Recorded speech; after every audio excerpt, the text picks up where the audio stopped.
பேர் சொல்லுங்கய்யா. அனைவருக்கும் வணக்கம். நான் டைமண்ட் ராஜா வெள்ளையன், மாநில தலைவர், தமிழ்நாடு வணிகர் சங்கங்களின் பேரவை. ஐயா, இப்ப பாத்துக்கிட்டீங்கன்னா இங்க 50 ஆண்டு காலமாக இங்க இருக்கிற அத்தனை பேரும் வந்து குடியிருக்கிறாங்க. இங்க அதாவது ஆயிரக்கணக்கான மக்கள் இங்க குடியிருக்கிறாங்க. அதே போன்று இங்க ஒரு 400-500 கடைகளுக்கு மேல இந்த சட்டத்தினால பாதிக்கப்படுறாங்க. ஆகவே உடனடியாக இதை அரசு கவனத்தில் கொண்டு உடனடியாக இந்த சீல் வைக்கும் அந்த நோக்கத்தை கைவிட்டு பொதுமக்களையும் இந்த கிறிஸ்துவ தேவாலயத்தில் உள்ள அனைத்து நபர்களையும் அழைத்து இதற்கு என்ன தீர்வு என்று அரசு உடனடியாக ஆலோசிக்க வேண்டும். அதே போன்று யாரோ ஒருவர் தனிநபர் அவருக்காக இப்போ சுப்ரீம் கோர்ட்ல வந்து ஒரு ஆர்டர் காப்பி வாங்கிட்டு வராங்க, இந்த தேவாலயத்தை இடிக்கணும்னு சொல்லி, சீல் வைக்கணும்னு சொல்லி. இதுக்கு இவ்வளவு போலீஸு, எதுக்கு அரசாங்கத்துக்கு இவ்வளவு செலவு? மக்கள் வரி பணம் தானே வேஸ்ட் ஆகுதுங்க. அதனாலங்க இப்போ கொரோனா காலகட்டத்தில் பார்த்துக்கிட்டிங்கன்னா இந்த தேவாலயத்தில் இருக்கிறவர்கள் தான், கிறிஸ்தவர்கள் தான் வந்து இங்கே இருக்கிற மக்களுக்கு நிறைய உணவுப் பொருட்கள், காய்கறிகள், அவர்களுக்கு வீட்டுக்கு தேவையானது இதெல்லாம் இந்த கிறிஸ்தவர்கள் தான் கொடுத்தாங்க. அப்படி இருக்கும்போது எப்படி இந்த ஆலயத்தை வந்து இடிக்கலான்ட்டு வருவாங்க? இதை நிச்சயமா தமிழ்நாடு வணிகர் சங்க பேரவை வன்மையாக கண்டிக்குதுங்க. அதே போன்று இது மட்டும் இல்லைங்க, ஒரு 400 கடைகள், அவர்களுடைய குடும்பம், அதே போல இங்க இருக்கிற குடியிருப்பு வாசிகள், அவர்கள் ஒரு 1000 குடும்பம் இருக்குங்க. இப்படி எல்லாரையும் விரட்டி விட்டு இருக்கக்கூடிய இந்த அரசாங்கம் என்ன செய்ய போறாங்க? உடனடியாக எங்களை கூப்பிட்டு இதை வந்து உடனே நிறுத்தணுங்க. உடனே கூப்பிட்டு இதுக்கு ஒரு ஜியோ பாஸ் பண்ணுங்க. இங்க இருக்கிற மக்கள் என்ன சொல்றாங்கன்னா, குடியிருப்பு சங்கத்தினுடைய தலைவர்கள்லாம் வந்து எங்களுக்கு ஓராண்டு காலம் அவகாசம் கொடுங்க, நாங்க வந்து இதுக்கெல்லாம் அப்ரூவ் நாங்க வாங்கிறோம், 1 வருஷம் எங்களுக்கு அவகாசம் கொடுங்கன்னு கேட்கறாங்க. ஏன் இந்த 1 வருஷம் அவகாசம் கொடுக்க மாட்டாங்களா? 50 ஆண்டு காலம் சும்மா இருந்த அரசு இந்த 1 வருஷ காலம் மக்களுக்காக அவர்களுக்கு ஓட்டு போட்ட மக்களுக்காக தரமாட்டாங்களா? தரக்கூடாதா? ஆகவே இதை கைவிட வேண்டும். நிச்சயமாக இதை கைவிட வேண்டும். கைவிடாவிட்டால் நிச்சயமாக மறைந்த எங்களது தலைவர் சுதேசி நாயகன் அவர்கள் வழியிலே நிச்சயமாக இந்த நியாயம் கிடைக்கும் வரை தமிழ்நாடு வணிகர் சங்க பேரவை இங்கே ஆர்ப்பாட்டத்தில் இருப்போம், கடைசி வரை இருப்போம் என்று கூறிக்கொள்கிறேன்.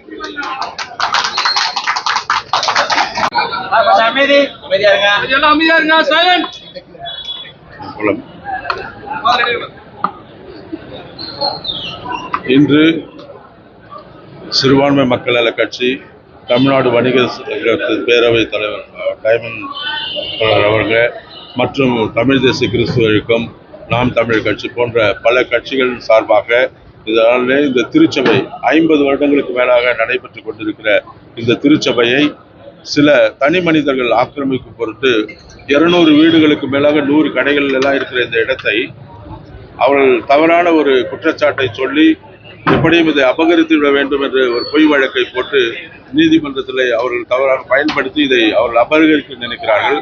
இது வந்து இந்த இடங்கள் எல்லாமே வந்து 50 வருடங்களுக்கு மேலாக மக்கள் உபயோகத்திலும் திருச்சபை உபயோகத்தில் இருக்கிற ஒரு காரியம்.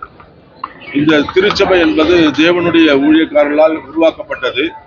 எந்த அரசாங்க சட்டத்துடைய எந்த ஒரு இடமும் 12 வருடங்களுக்கு மேல ஒரு ஆள் உபயோகத்திருந்தால் அவருக்கு சொந்தமானது என்று சொல்லி, ஆனால் 50 வருடமாக எந்த ஒரு வழக்கு எதுவும் இல்லாத போது திடீரென்று வந்து ஒரு தனி மனிதன் இதை ஆக்கிரமிக்க முயற்சிக்கிறான். இது வந்து கிறிஸ்தவர்களுக்கு மேல் கொடுக்கப்பட்ட தாக்குதல், மிகப்பெரிய அச்சுறுத்தலாகும். இந்த நேரத்திலே அரசோ யாருமே இதை இடிக்கிறாங்க அப்படின்னு சொல்லி ஒரு பெரிய புரளியை இன்று உருவாக்கி அநேகர் இங்கு கூடியிருக்காங்க. பாருங்க, ஆயிரக்கணக்கான மக்கள் காலையிலிருந்து கூடியிருக்காங்க. தமிழகத்திலே திராவிட முன்னேற்ற கழக ஆட்சி என்பது கிறிஸ்தவர்களுக்கு பாதுகாப்பான ஆட்சி என்று சொல்லப்படுகிறது. அதை நம்பித்தான் கிறிஸ்தவர்கள் நாங்கள் தைரியமாய் நிற்கிறோம்.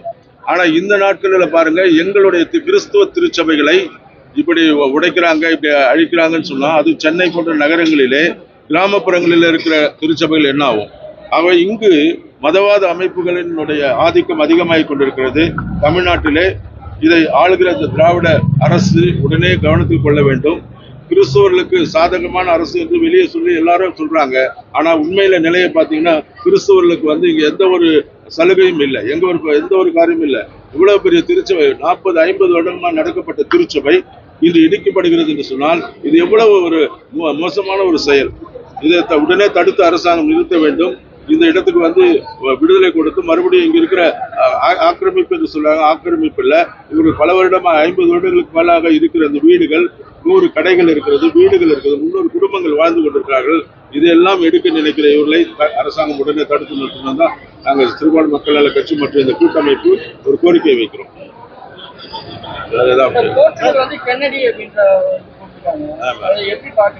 அதுதான் சொல்றேன், ஒரு தனி மனிதனை வைத்து ஒரு மதவாத சக்திகள் இதை தூண்டி விடுகிறதான்னு நாங்க பாக்குறோம்.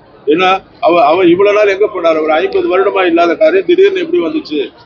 ஏன்னா இது அவர் வந்து இதுக்கு ஒரு சொந்தக்காரரா அப்படியெல்லாம் கிடையாது. இந்த திருச்சபை நடக்கிறது, இங்க அநேக குடும்பங்கள் இருக்கிறாங்க பாருங்க, 300 குடும்பங்கள் இருக்கிறது, 100 கடைகள் இருக்கிறது. இவ்வளவுத்தையும் வந்து இவ்வளவு நாள் எப்படி விட்டுட்டு இருப்பார் அவரு?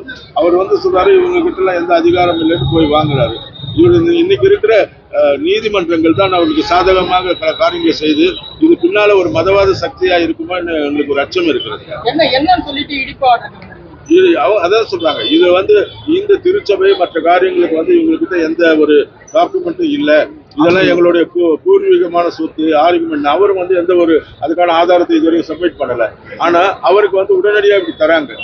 அது வந்து பாத்தீங்கன்னா சட்ட இது போராட்டம் தான். ஆனா அரசாங்கம் பொதுவாக வழக்கு என்ன சொல்றாங்க, 12 வருடம் ஒரு இடத்துல ஒரு ஆள் இருந்தா அவனுக்கு அந்த இடம் சொந்தம் சொல்றாங்க. ஆனா 50 வருடம் இந்த சர்ச்சையோ அங்க இருக்கிற 300 குடும்பங்களை எப்படி இவங்களால வெளியெடுக்க முடியும்? அதுக்கு இந்த ஆளுகிற இந்த திராவிட கட்சிகள் அரசுகள் தான் இதுக்கு வந்து பொறுப்பெடுக்கணும். ஏன்னா இங்க வாழ்கிற மக்கள் ஒரே நாள் இவங்களெல்லாம் வெளியே போகணும்னு சொன்னா எங்க போக முடியாது ஒரு தனி மனிதனுக்காக. ஆகவே நீங்க நல்ல அரசாங்கம் இதை தீர விசாரித்து இது மாதிரி மத வழிபாட்டு தலங்களை வந்து இப்படி திடீர்னு இருக்கிறான்ற ஒரு எவ்வளவு பெரிய பதட்டத்தை உருவாக்குது மக்களுக்கு மத்தியில.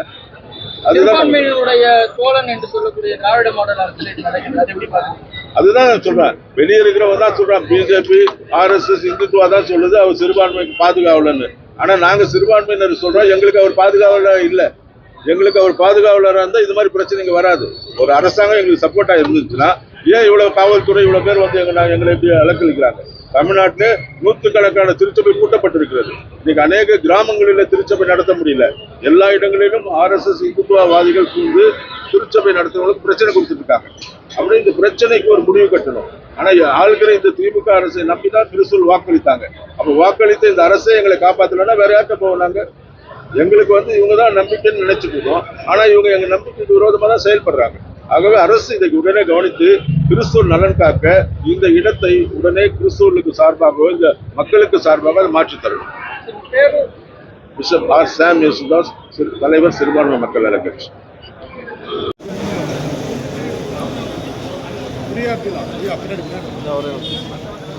ஃப்ரீயா